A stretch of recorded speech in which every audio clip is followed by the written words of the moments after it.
Senhor para todos mais uma vez, vídeo novo aqui no canal.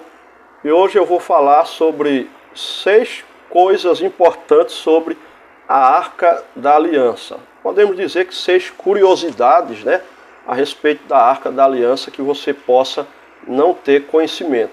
A Arca da Aliança é mais do que história bíblica, né? Ela é lendária, elevada às alturas crescentes de fantasias e lendas depois de desaparecer séculos atrás. As pessoas procuram muito descobrir a verdade sobre ela, tanto que tem até filmes, né, a respeito da Arca da Aliança, que procuram a Arca da Aliança. Então não é só uma questão histórica, bíblica, mas ela transcende aí até mesmo o mundo, podemos dizer, cinematográfico, fictício, apesar de ser real. A Arca de Ouro possui um importante significado espiritual, porque ela desapareceu. Surgiram muitos equívocos, né, sobre a Arca de Deus. Embora a Bíblia não fale sobre o destino final da Arca, ainda há séculos de história cobertos na Bíblia que detalham sua construção, uso na adoração e como sua presença testificava do poder de Deus. Então vamos lá. O que é a Arca da Aliança? Para a gente ganhar tempo. Antes de mergulharmos em alguns fatos que você pode não saber sobre a Arca da Aliança, primeiramente temos que estabelecer o que é ela. A Arca da Aliança era um objeto símbolo da presença do Senhor. As representações desse recipiente retangular geralmente tinham anjos em cima, com as asas se tocando. O topo da arca era conhecido como propiciatório, né? Os sacerdotes, muitas vezes, eles tinham que carregar a arca com varas compridas, pois se eles acidentalmente a tocassem, morriam instantaneamente, porque ela simbolizava a presença de Deus. A razão para isso é porque a glória e a presença de Deus não podem ser tocadas pelo homem. Nossa natureza pecaminosa nos faz desmaiar se entrarmos na presença do Senhor sem que o Espírito Santo resida dentro de nós. Dentro da arca estavam os 10 mandamentos, a vara de Arão e uma jarra de maná. Cada um deles representava algo importante: a lei, o sacerdócio e a provisão de Deus, conforme conjecturado pelos teólogos, pelos estudiosos. O que é a história da Arca da Aliança? Na maioria das vezes, desde a sua criação, a Arca da Aliança fica dentro do tabernáculo, um templo móvel, né? E depois no templo, mas às vezes ao longo da história de Israel, a arca se move. Por exemplo, os filisteus conseguem capturar a arca durante a infância de Samuel e levá-la ao seu deus Dagon, até que a arca cause uma praga em sua terra e quebre sua estátua de ídolo. Mas vamos especificar agora algumas dimensões da arca para o vídeo não ficar muito extenso. Assim como temos as dimensões e instruções exatas para a arca de Noé em Gênesis, Êxodo 25, 10 ao 22 descreve o processo e os parâmetros para a criação da arca. O capítulo começa com: disse o Senhor a Moisés, e delineia as especificações de Deus para a criação de objetos usados na adoração. A arca é a primeira descrita. Feito a partir de uma base de madeira de acácia, uma madeira dura e resistente a arranhões e conhecida por sua durabilidade, tinha uma sobreposição de ouro. As varas usadas para carregar a arca eram do mesmo material. No topo da arca estava o propiciatório, ou caporet em hebraico. O Senhor ordenou que assim o fosse. É o que está escrito em Êxodo capítulo 25, versículos 17 ao 19. Farás um propiciatório de ouro puro e farás 2 querubins de ouro de uma só peça. Com o propiciatório farás os querubins nas suas 2 extremidades. A presença de Deus se estabeleceu no propiciatório quando entrou no tabernáculo para estar com a nação de Israel. Então essa é a primeira, né, informação importante sobre a Arca da Aliança. Essa é a primeira, suas especificações e suas dimensões. Agora vamos para a segunda, mas antes de adentrarmos na segunda, eu quero pedir para você que ainda não é inscrito aqui no canal, se inscreva aqui embaixo, clica no sininho para receber as notificações, dá um like para que o YouTube entenda que esse conteúdo é relevante, repasse para mais pessoas, comente aqui abaixo o que você acha desse assunto, se você deseja que a gente fale de outro assunto específico aqui, a gente pode também falar aquilo que você comentar aqui embaixo. Segunda questão sobre a arca, os 3 artefatos importantes dentro da arca. Estes eram os 10 mandamentos, a vara brotada de Arão, ou a vara de Arão que floresceu, e o maná. Como um navio porta containers, a arca carregava artefatos que falavam de momentos-chave durante o tempo de Israel no deserto. As tábuas de pedra dentro da Arca da Aliança. O segundo conjunto de tábuas de pedra representava a lei, o padrão de justiça do Antigo Testamento. Moisés quebrou as tábuas originais em Êxodo 32, depois que os israelitas fizeram o bezerro de ouro para o adorar. Aí vem a vara de Arão dentro da Arca da Aliança. A vara de Arão era a mesma que Deus transformou em serpente diante de Faraó. No entanto, o momento notado mais significativo pelo escritor dos Hebreus foi o brotar e florescer da vara.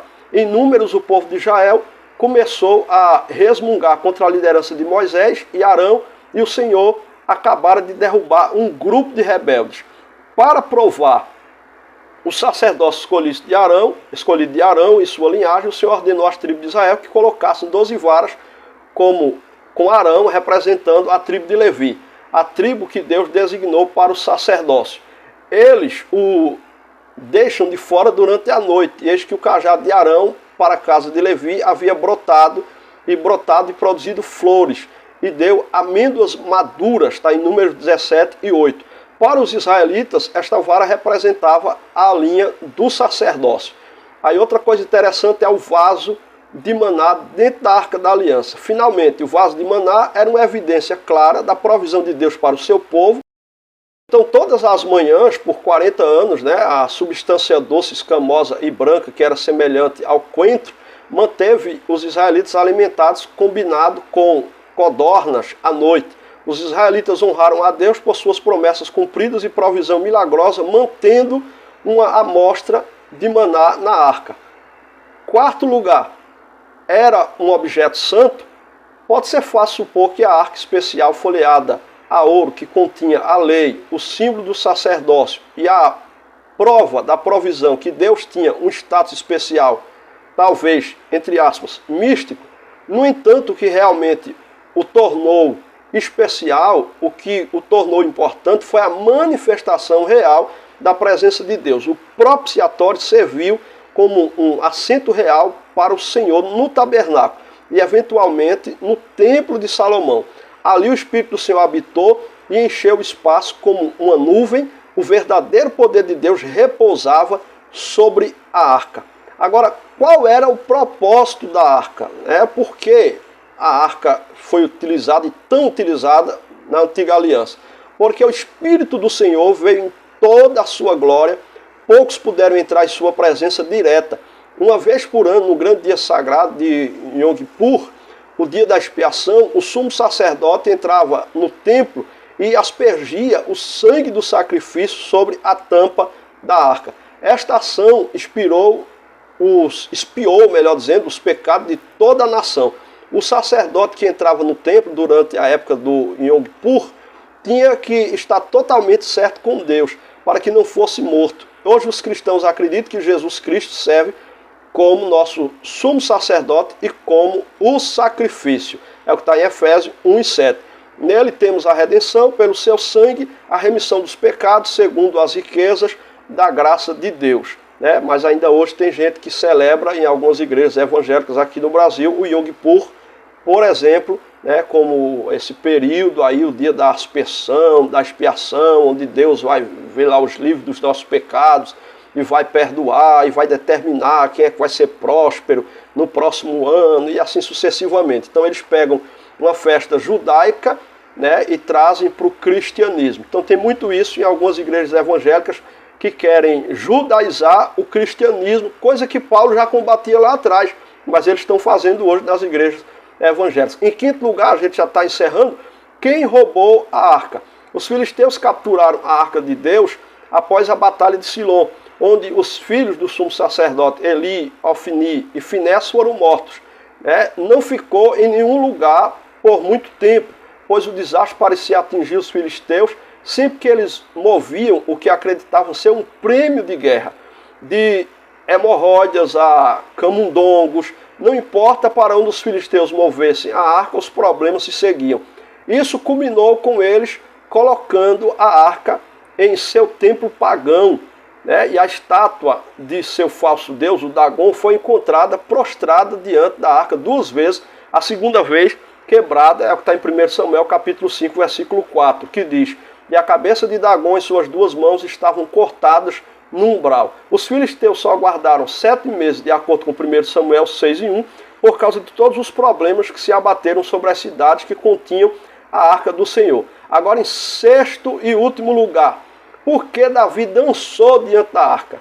Os últimos anos do reinado do rei Saul foram tumultuados e sangrentos. Quando Davi subiu ao trono de Israel, ele teve que tomar Jerusalém dos jebuseus e lutar contra um ataque dos filisteus.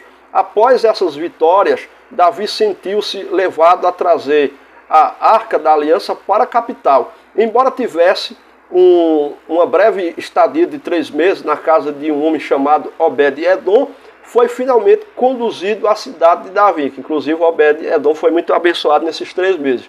Tão alegre estava Davi, a Bíblia registra, e Davi dançou diante do Senhor com todas as suas forças, vestindo uma roupa sacerdotal, segundo Samuel capítulo 6, versículo 14. A presença do Senhor ainda deve nos inspirar e nos alegrar como Davi hoje, pois hoje não precisamos da arca para experimentá-la, porque ele vive dentro de nós. Então, de onde a Arca da Aliança conseguiu sua temível reputação que a levou a ser retratada como uma arma em Os Caçadores da Arca Perdida, por exemplo? Há 2 incidentes em sua história que provavelmente informaram esse retrato em que o Senhor abateu pessoas que não trataram a arca como a devida reverência. Uma vez na cidade de Bet-Semes, uma vez com um homem chamado Uzá. No livro de Números, o Senhor dá um comando explícito de que somente os levitas podem manusear a arca e que, se alguém de fora se aproximar, será morto. Números capítulo 1, versículo 52. Em ambos os casos, os israelitas que conheciam a lei escolheram desobedecer e interagir com a Arca da Aliança, contrariamente à palavra que Deus designou. A Arca da Aliança agiu como símbolo de santidade de Deus e o não cumprimento das regras estabelecidas trouxe sua ira. O poder da arca não estava no objeto em si, é isso que as pessoas têm que entender ainda nos dias atuais, mas na maravilha e majestade de Deus, cuja presença uma vez habitou ali, mas agora habita dentro de cada crente.